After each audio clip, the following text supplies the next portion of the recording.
March 3, 1943, 10 o'clock a.m. Huon Gulf, New Guinea.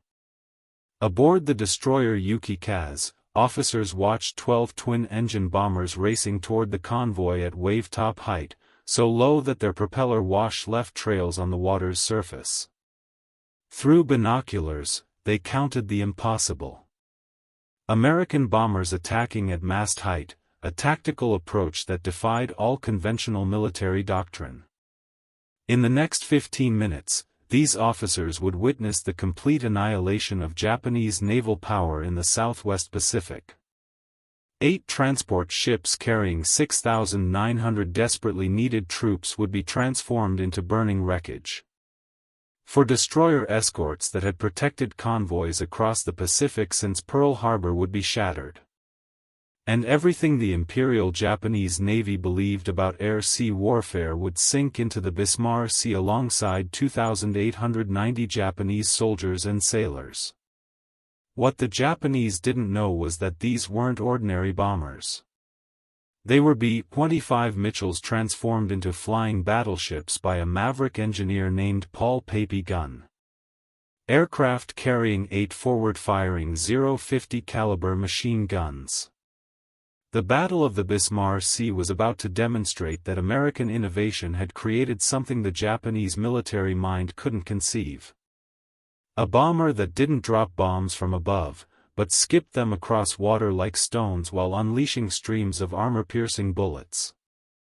The Japanese convoy that departed Rabaul just after midnight on March 1, 1943 represented the last major attempt to reinforce Leh by sea. General Hoshi Imamura's 8th Area Army desperately needed these reinforcements to hold New Guinea, the final barrier protecting the Japanese Empire's southern flank. Rear Admiral Masatomi Kimura commanded the escort force, 8 of the Imperial Navy's most battle-hardened destroyers. The Shirayuki, Shikanami, Uranami, Takitsu Kaz, Yuki Kaz, Asashio, Arashio, and Asagamo formed a protective ring around 8 transport ships. These vessels, the Amaru, Kembaru, Kyokus Maru, Oowa Maru, Shernai Maru, Ta Maru, Tiam Maru, and the naval auxiliary Nojima carried the 51st Division, 6,900 elite troops along with supplies and ammunition to sustain the Leh garrison for months. The convoy's departure had been meticulously planned. Japanese meteorologists predicted 3 days of storms, perfect cover from American air reconnaissance. 100 Zero fighters from bases in New Britain and New Guinea would provide continuous air cover. The route hugged the northern coast of New Britain, minimizing exposure time in open water. Captain Tami Chihar commanding the destroyer Yuki Kazi and later author of Japanese Destroyer Captain had noticed disturbing changes in American tactics recently. Bombers attacking at lower altitudes, new modifications to their aircraft. According to post-war accounts, such concerns were generally dismissed by superior officers who believed American desperation was driving tactical mistakes. Unknown to the Japanese, a revolution in aerial warfare had been taking place in the workshops of Port Moresby and Townsville. Since August 1942, Major Pappy Gunn, a former Navy pilot turned Army Air Forces officer, had been transforming medium bombers into something unprecedented. Gunn's innovation emerged from necessity. Traditional high-altitude bombing against ships achieved hit rates of less than 1%. From 10,000 feet, even the best bombarders struggled to hit moving targets. Ships could see bombs falling and had minutes to maneuver. Anti-aircraft fire was effective at medium altitudes. Something radical was needed. Working with salvaged parts from wrecked fighters, Gunn installed 450 caliber machine guns in the nose of B-25s, replacing the bombardier's glazed compartment with a solid metal nose. He added 4 more guns inside packages mounted below the cockpit, 8 forward-firing guns total. Each gun fired 850 rounds per minute of armor-piercing ammunition traveling at 2,910 foot-pers combined, a single B-25 could deliver 6,800 bullets per minute in a concentrated stream. Major Ed Lana's 90th Bomb Squadron, part of the 3rd Bomb Group, had spent weeks perfecting the skip bombing technique. Flying at 200 feet or less, they would release 500-pound bombs with specially set delay fuses that would skip across the water's surface before slamming into ship hulls. The fuses were set for 4 to 5 seconds, just enough time for the bomber to clear the explosion. The technique had been practiced on the wreck of the SS Pruth in Port Moresby Harbor until crews could consistently hit their targets. The optimal parameters were established through trial. Altitude of 200 to 250 feet, speed of 200 to 250 miles per hour, and bomb release 60 to 100 feet from the target.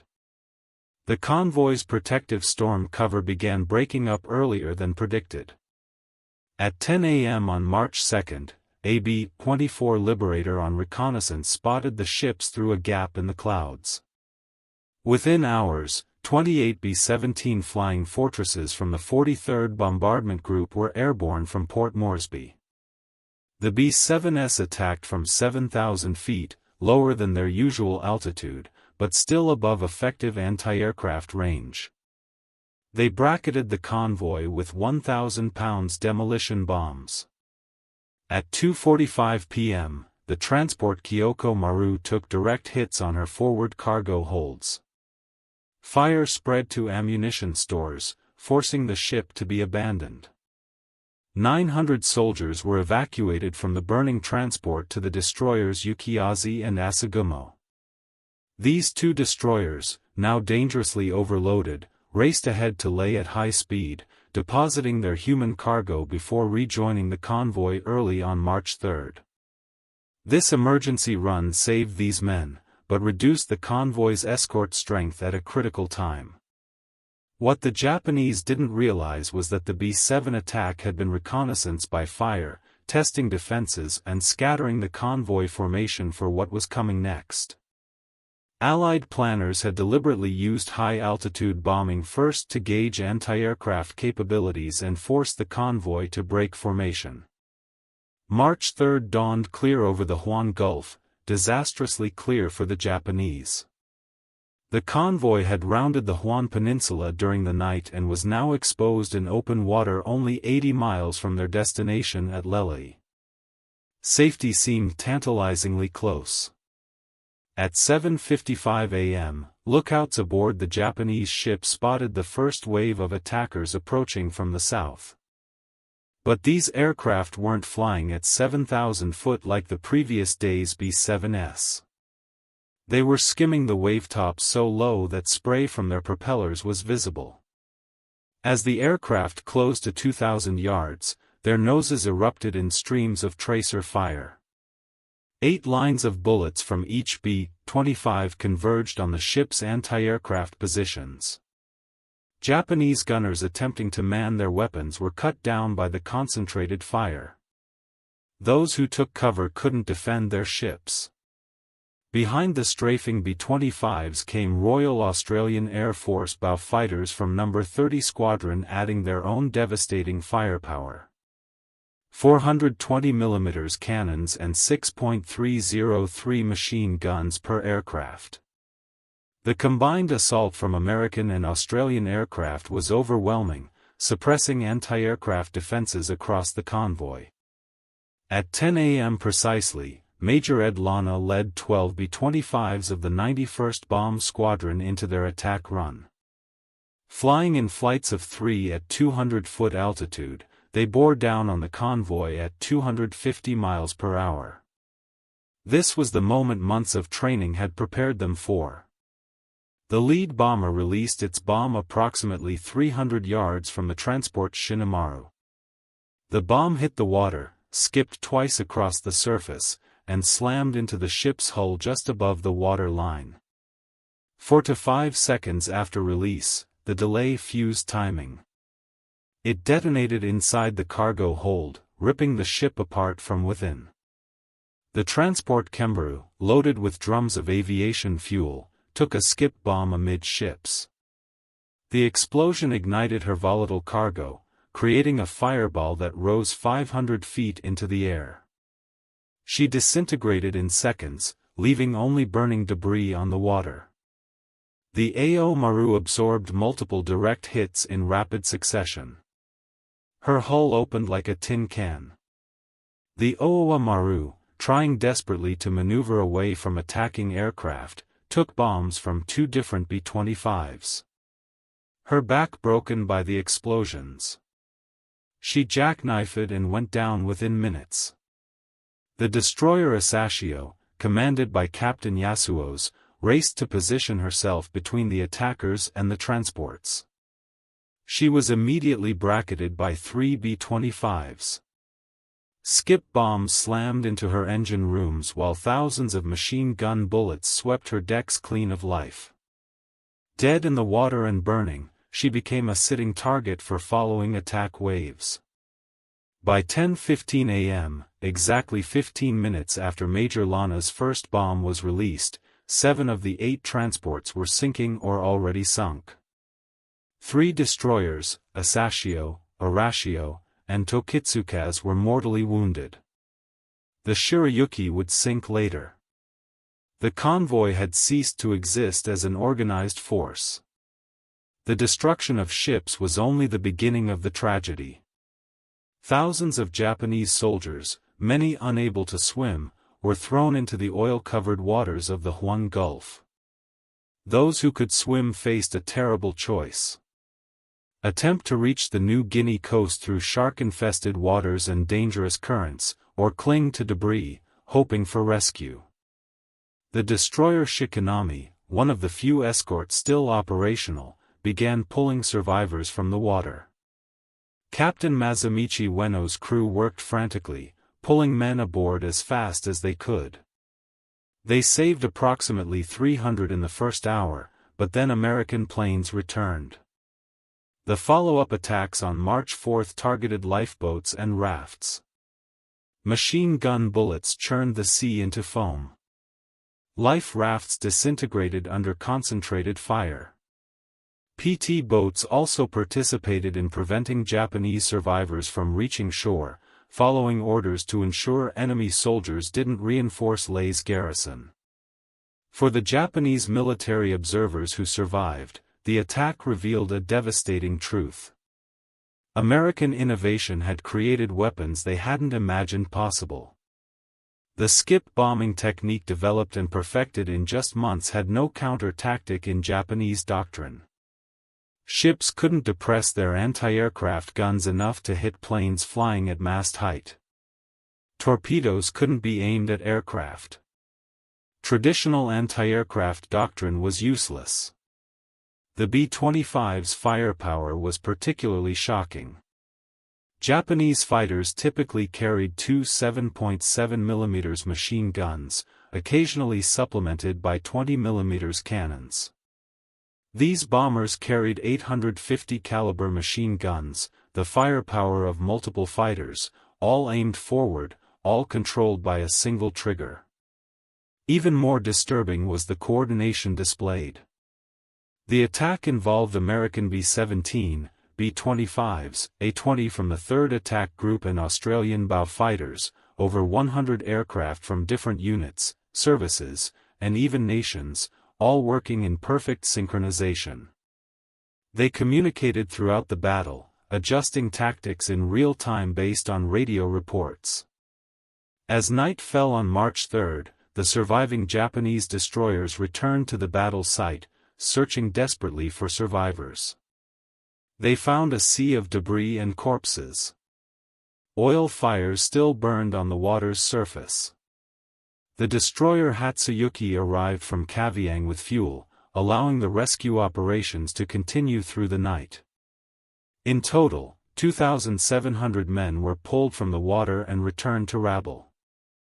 Another 1,200, including those who had been landed before the main attack, eventually made it to Lele.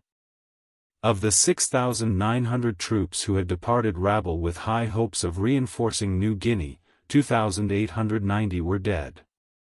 The 51st Division had ceased to exist as an effective fighting force before firing a shot at the enemy.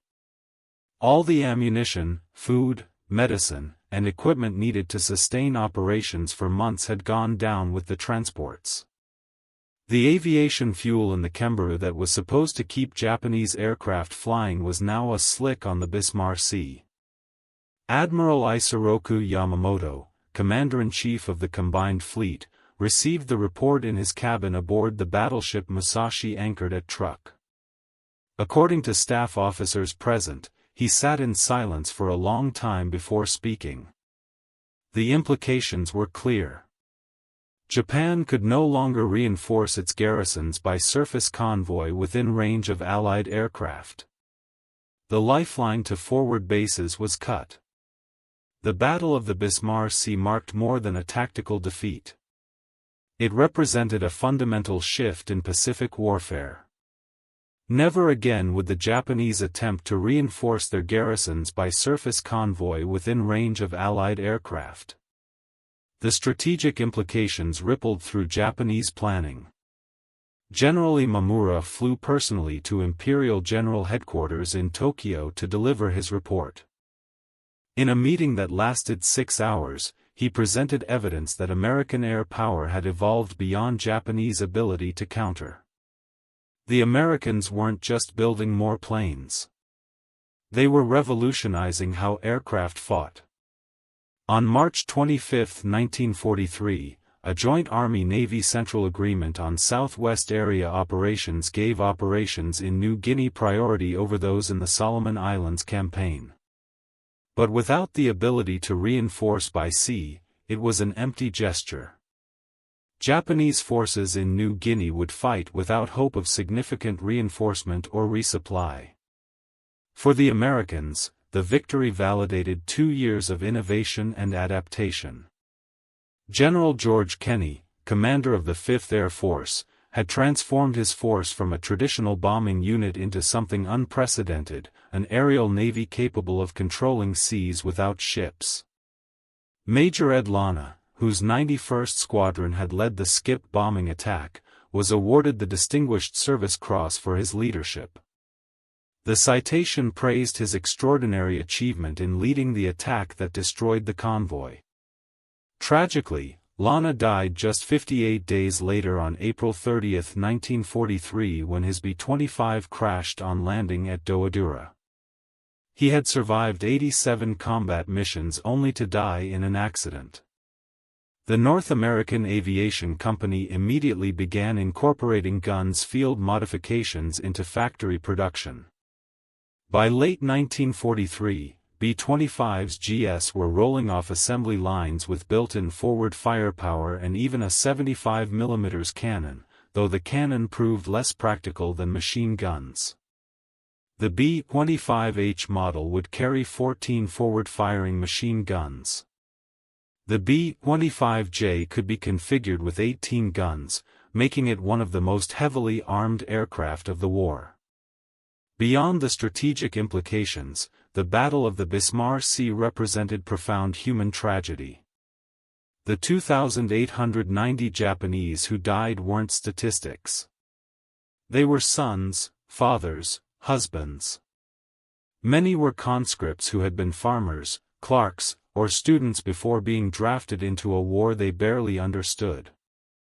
The American pilots who strafed survivors also carried psychological burdens. Years later, many would struggle with what they had done. The military necessity of preventing enemy soldiers from reaching shore didn't make the action easier to bear. Some air crew reported nightmares about the strafing missions for years afterward.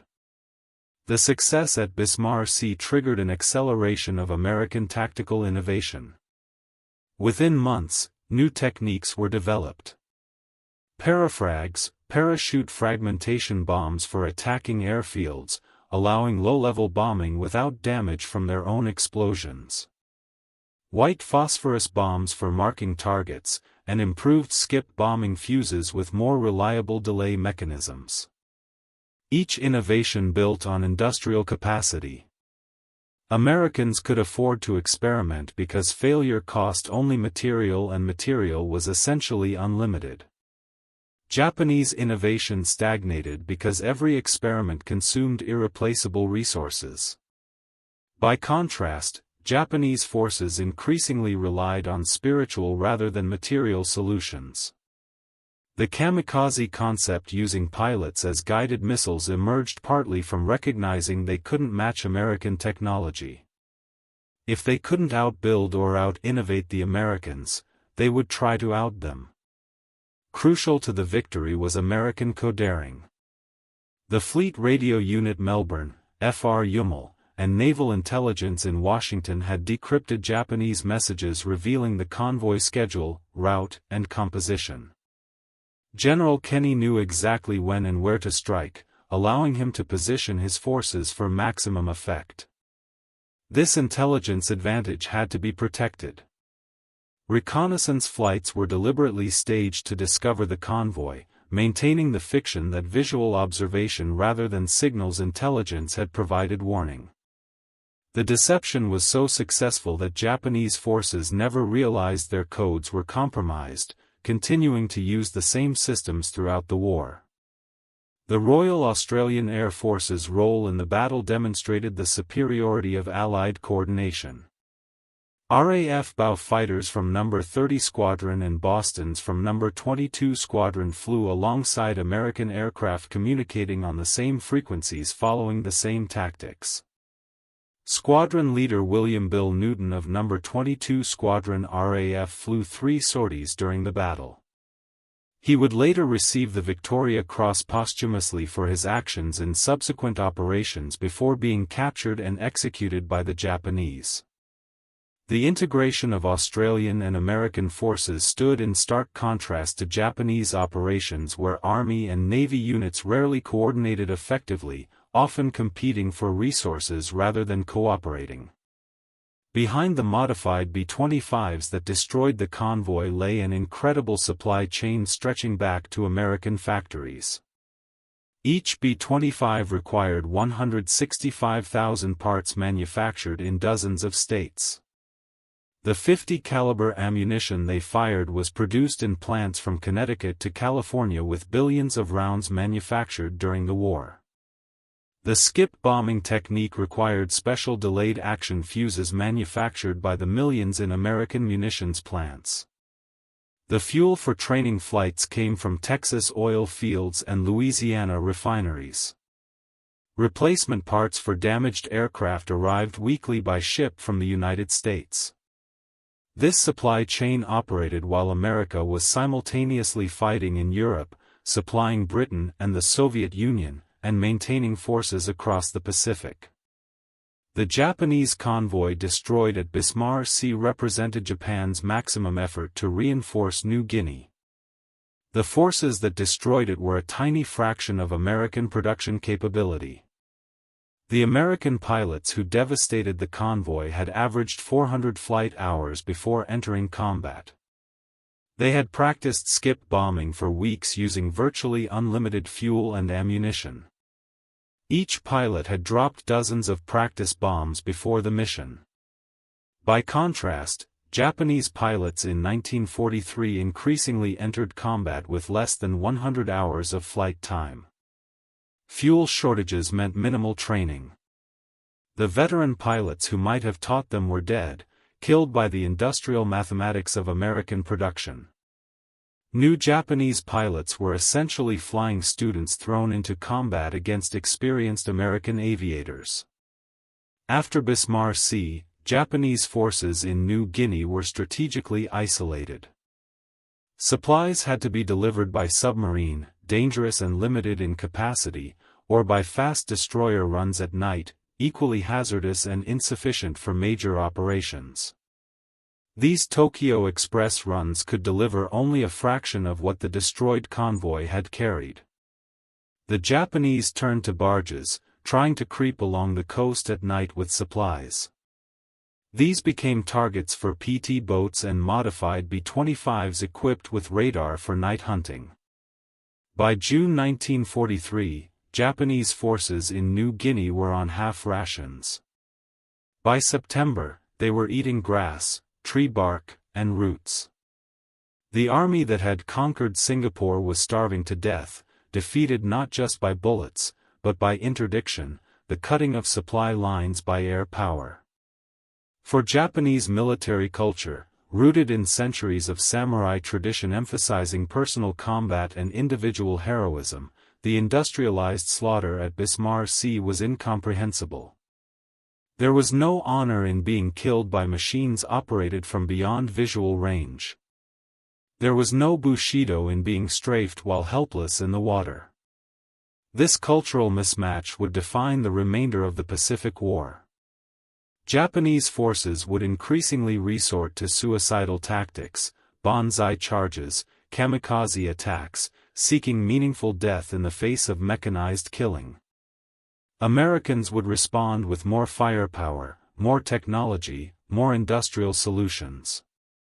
The gap between traditional warrior culture and industrial warfare would only widen. Pappy Gunn had installed cameras in the tails of modified B-25s, activated automatically when bombs were released. These cameras captured the destruction of the convoy in devastating detail. Ships exploding, capsizing, burning. The photographs provided unprecedented documentation of the battle's effectiveness. These images served multiple purposes. They provided accurate battle damage assessment, allowing intelligence officers to verify claims of ships destroyed. They became training aids, showing future pilots exactly how skip bombing worked in combat conditions. They served as propaganda tools, demonstrating American power to allies and enemies alike. The Japanese had no equivalent photographic capability, relying on pilot reports that were often inaccurate in the heat of combat. The B-25s that destroyed the convoy had been flying continuously for months in the harsh conditions of New Guinea. Tropical heat, humidity that bred corrosion, and coral dust that aerated engines. Yet mechanical failures during the mission were rare. American engines were over-engineered with power reserves that allowed them to function even when not perfectly maintained. Japanese aircraft, by contrast, suffered from increasingly poor maintenance as the war progressed. Spare parts were scarce. Qualified mechanics even scarcer. Engines that were theoretically superior to American designs failed more frequently because they couldn't be properly maintained. The Japanese Navy's prized Zero fighters were increasingly grounded for lack of spare parts, while American aircraft flew daily missions.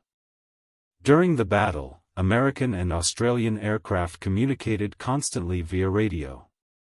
Pilots reported target locations, warned of fighter attacks, and coordinated approaches.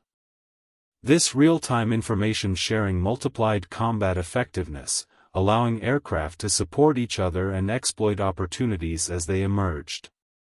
Japanese communications were minimal and often non-functional. Radio equipment was unreliable. Frequencies weren't standardized between services and radio discipline was poor. Ships and aircraft often fought in isolation, unable to coordinate effectively or warn each other of threats. American pilots flew into battle knowing that if shot down and wounded, they had excellent chances of survival. Blood plasma, morphine, sulfur drugs, and eventually penicillin were standard in American medical kits. Medical evacuation by air was routine with wounded pilots often in hospitals within hours of being shot down. Japanese soldiers and sailors knew that wounds likely meant death. Medical supplies were desperately short even before the convoy's destruction. The medicines that might have saved lives were now at the bottom of the Bismarck Sea. This knowledge affected morale. American pilots flew with confidence while Japanese forces fought with desperation. The Battle of the Bismarck Sea cost Japan ships and aircraft it couldn't afford to lose. The 8 transports represented months of production from Japanese shipyards already strained beyond capacity. The destroyed supplies and ammunition represented significant portions of Japanese production that couldn't be replaced. For America, the battle was economically insignificant. The ammunition expended was replaced within days from stockpiles. The few aircraft lost were replaced within hours. American factories were producing 100,000 aircraft annually by 1943, nearly 300 per day. The fuel burned in training and combat was a rounding error in American petroleum production. The Battle of the Bismarck Sea reverberated through the remainder of the Pacific War. It proved conclusively that air power could control sea lanes without naval vessels. It demonstrated that industrial innovation could create new forms of warfare faster than enemies could develop counters. For Japanese forces, it marked the beginning of the end in the Southwest Pacific. Cut off from reinforcement and supply, they would fight a series of desperate holding actions, each ending in annihilation or starvation. The island-hopping strategy became viable because Japanese garrisons could be isolated and bypassed, left to wither on the vine without supplies. The success at Bismarck Sea accelerated B-25 development. The B-25G entering service in late 1943 carried a 75 mm cannon, the largest weapon ever mounted on a twin-engine bomber. Though the cannon proved less practical than multiple machine guns, it demonstrated American willingness to experiment. Each iteration reflected lessons learned and industrial capability to implement changes rapidly. Post-war analysis of captured Japanese documents revealed how thoroughly the Bismarck Sea defeat had shaken Japanese confidence. Intelligence reports from the combined fleet emphasized American material superiority rather than tactical superiority. A significant shift from earlier assessments that had attributed American successes to luck or Japanese mistakes. One captured report stated that the enemy's production capacity allowed them to implement new tactics faster than counters could be developed. This recognition of industrial disadvantage marked a fundamental shift in Japanese strategic thinking. After Bismarck Sea, Imperial General Headquarters conducted a comprehensive review of Japanese strategy in the Southwest Pacific. The conclusions were sobering. Surface reinforcement of forward bases was no longer possible. American air power had achieved operational supremacy. The industrial gap was widening, not narrowing. And traditional naval superiority was irrelevant if ships couldn't survive air attack. The recommendation was to abandon offensive operations and prepare for defense of the inner perimeter. But even this defensive strategy assumed American attacks would come at a pace Japan could match, an assumption that would prove tragically optimistic. The skip bombing technique pioneered at Bismarck Sea spread rapidly throughout American forces. Navy PBY Catalinas adopted it for night attacks on Japanese shipping. Marine Corps pilots used it in the Solomons campaign. Even transport pilots were trained in the technique in case they encountered enemy shipping. This proliferation was possible because America had standardized training, equipment, and communications. A technique developed in New Guinea could be implemented in the Aleutians within weeks. Japanese forces divided by service rivalries and poor communication rarely shared innovations even within the same theater. The numbers tell the story of American industrial supremacy that made the Bismarck Sea victory possible. During World War II, American factories produced 9,816 B-25 Mitchell bombers. Ammunition plants manufactured 12 billion rounds of 50 caliber ammunition. Flight schools graduated 193,440 pilots. Every B-25 component was stockpiled in multiple locations across the Pacific. Against this industrial tsunami, Japan's military courage was irrelevant. The bravest samurai couldn't overcome the mathematics of mass production. Pappy Gunn's camera installations provided unprecedented documentation of combat effectiveness. The footage studied frame by frame revealed optimal tactics. Bomb release at 200 to 250 foot altitude, approach speed of 245 miles per hour, and release distance of 60 to 100 feet from target for maximum effectiveness.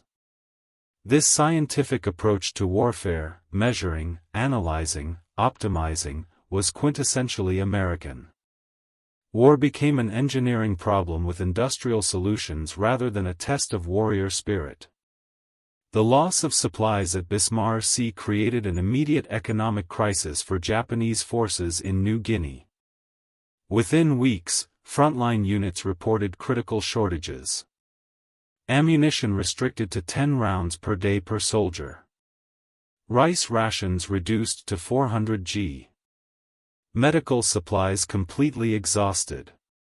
Fuel for vehicles unavailable. And aircraft grounded for lack of parts. American forces, by contrast, complained if ice cream wasn't available daily. The economic disparity was so vast that captured Japanese soldiers often didn't believe American supply levels were real, assuming they were being shown propaganda. Success at Bismarck Sea accelerated American innovation in aerial warfare. Within months, new developments included improved skip bombing fuses with more reliable delays, napalm for area attacks on Japanese positions, rocket-assisted bombs for increased penetration, and white phosphorus markers for target identification. Each innovation built on industrial capacity to experiment and implement changes rapidly. Americans could afford failed experiments because they cost only material. Japanese innovation stagnated because every experiment consumed irreplaceable resources. Behind every B-25 that attacked at Bismarck Sea stood a maintenance crew that kept it flying. These men working in primitive conditions in New Guinea performed daily mechanical miracles. Engines overhauled in jungle workshops. Battle damage repaired with improvised materials. Modifications implemented with hand tools. And aircraft turned around between missions in hours.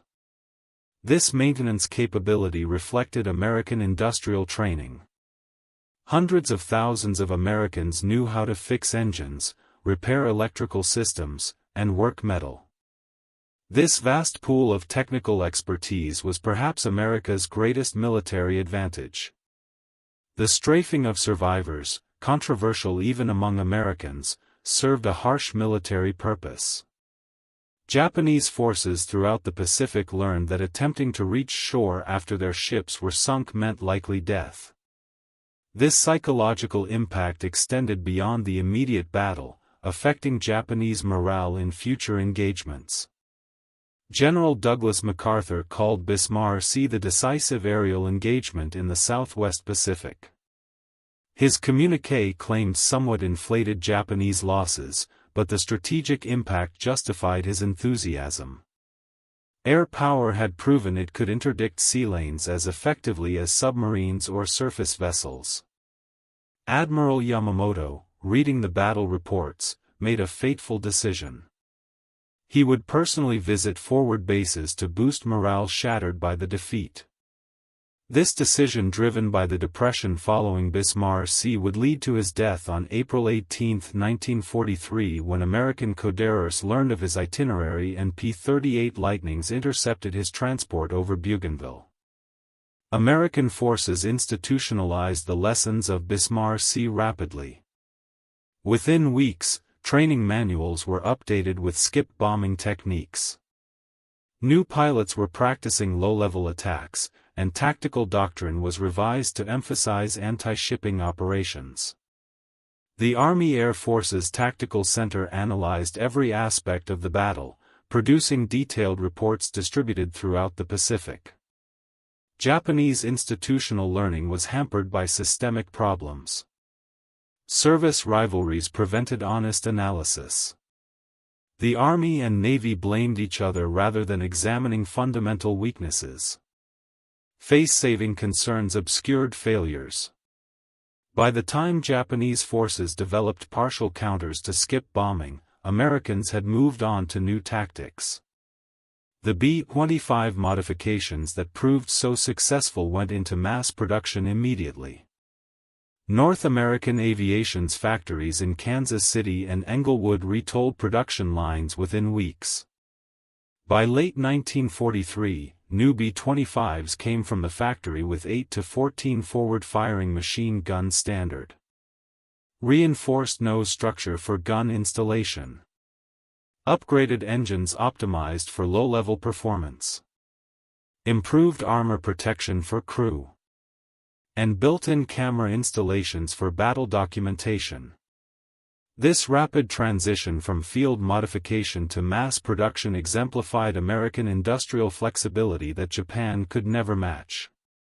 After Bismarck Sea, American bomber crew training incorporated low-level attack techniques as standard curriculum. Pilots practiced skip bombing at training bases in Texas and Arizona using target ships in the Gulf of Mexico and the Salton Sea. This training was fuel-intensive. Each pilot consumed thousands of gallons of aviation fuel learning the technique, but America could afford it. By 1943, American refineries were producing 1.5 billion gallons of aviation fuel annually, while Japan struggled to import enough fuel to keep its fleet operational. Several B-25s returned from Bismarck Sea with significant battle damage. Holes from anti-aircraft fire damaged control surfaces and shot up engines. Within 72 hours, all damaged aircraft were flying again. Repaired using aluminum patches fabricated in field workshops. Engines replaced using improvised hoists. Control cables spliced with salvaged materials. And fuel tanks patched with rubber from destroyed Japanese equipment. Japanese aircraft with similar damage would have been written off, cannibalized for spare parts, if any were salvageable. The delayed action fuses that made skip bombing possible were marvels of precision engineering, manufactured to tolerances measured in thousandths of inches. They had to survive the impact of hitting water at 200 plus mph. Function reliably after multiple skips. And detonate at precisely the right moment. American factories produced these fuses by the millions, each one tested and certified. Japanese fuses, by comparison, had failure rates exceeding 20% by 1943 due to quality control problems and material shortages. American aircraft found the Japanese convoy precisely when expected despite weather and distance. This reflected superiority in navigation training. American pilots averaged 400 hours before combat. Navigation equipment. Accurate compasses and instruments. Map quality. Detailed charts from pre-war surveys. And weather forecasting, meteorological support that predicted clearing weather accurately. Japanese navigation increasingly relied on following lead aircraft or coastal landmarks, limiting operational flexibility. American intelligence had known about the convoy through codering but had to protect this secret. Reconnaissance flights were staged to discover the convoy, maintaining the fiction that visual observation rather than signals intelligence had provided warning. The deception was so successful that Japanese forces never realized their codes were compromised. Continuing to use the same encryption systems that American cryptographers read daily. The 1,200 Japanese soldiers who reached Leh found a garrison already on reduced rations. The supplies that were supposed to sustain operations for months had been destroyed. Within weeks, Japanese forces were foraging for food in the jungle. Disease became epidemic. Malaria, dysentery, tropical ulcers, and malnutrition decimated units. By June 1943, the effective strength of Japanese forces in Leh had been reduced by 60% through disease and starvation alone. American pilots at Bismarck Sea were on limited combat tours, typically 50 missions or 6 months before rotating home to train new pilots. This system preserved experience and disseminated lessons throughout the force. Veterans became instructors, passing on combat techniques to the next generation of pilots. Japanese pilots flew until they died. The expertise gained at terrible cost was lost forever when they were killed. By late 1943, most experienced Japanese pilots were dead and their replacements were increasingly poorly trained novices facing American veterans. The Battle of the Bismarck Sea represented a convergence of American technological advantages. Industrial capacity to produce modified aircraft.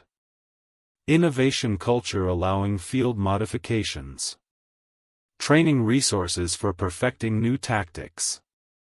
Intelligence capability to locate targets precisely. Communication systems for coordinating complex attacks. And supply chains for sustaining operations. No single advantage was decisive. Their combination proved overwhelming. The Japanese faced not just superior numbers, but superior systems. Industrial, organizational, and technological that they couldn't match.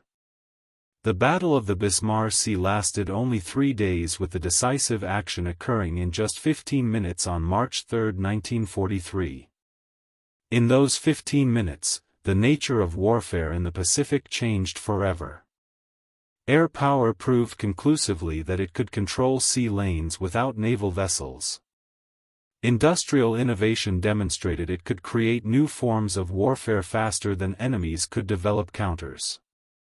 American production showed that quantity, when properly applied, had a quality all its own. For the Japanese, Bismarck Sea was more than a military defeat. It was proof that their entire approach to warfare had become obsolete. Courage, spirit, and martial tradition meant nothing against B-25s carrying 8 forward-firing machine guns, dropping skip bombs with scientific precision. The best-trained warrior was helpless against an enemy who had industrialized warfare itself. The 2,890 Japanese who died in the Bismarck Sea were victims not just of American bombs and bullets, but of a technological and industrial revolution that had made their form of warfare as obsolete as the samurai sword. They had trained for war against warriors. They died in a war against machines and systems they couldn't match. For the Americans, Bismarck Sea validated years of preparation and innovation. Pappy guns field modifications developed with salvaged parts and hand tools had proven more effective than any purpose-built weapon. The marriage of American ingenuity and industrial capacity had produced a new form of warfare that Japan simply couldn't counter. The battle's legacy extended far beyond the Southwest Pacific. It demonstrated definitively that in modern warfare, industrial capacity was military capacity. The nation that could build the most, train the most, innovate the fastest, and adapt the quickest would prevail. Traditional military virtues, courage, loyalty, self-sacrifice, remained important, but they were no longer sufficient. In 15 minutes over the Bismarck Sea, 8 modified bombers accomplished what the entire Imperial Japanese Navy couldn't prevent. They cut Japan's supply lines and doomed its forces in New Guinea to starvation and defeat. Those 15 minutes marked the moment when industrial warfare definitively replaced traditional military concepts in the Pacific theater. The Japanese soldiers and sailors who couldn't believe what they were witnessing were right to be incredulous. They were seeing something that shouldn't have been possible according to everything they knew about naval warfare. But American industrial innovation had made the impossible routine, the unthinkable into standard operating procedure. The Battle of the Bismarck Sea stands as historical proof that in modern warfare, the nation with the best factories defeats the nation with the bravest soldiers. It was a lesson written in flame across the waters of the Huon Gulf. A lesson that would define the remainder of the Pacific War. In the age of industrial warfare, production is power, innovation is strategy, and the assembly line is ultimately mightier than the sword. The Japanese could not believe it when B-25 Strafers destroyed 8 ships in 15 minutes. By the time they accepted this new reality, it was already too late. The war had been lost, not in those 15 minutes of destruction, but in the years of industrial preparation that made those 15 minutes possible. The Battle of the Bismarck Sea was simply the moment when that long-prepared victory became undeniably visible to all who witnessed it.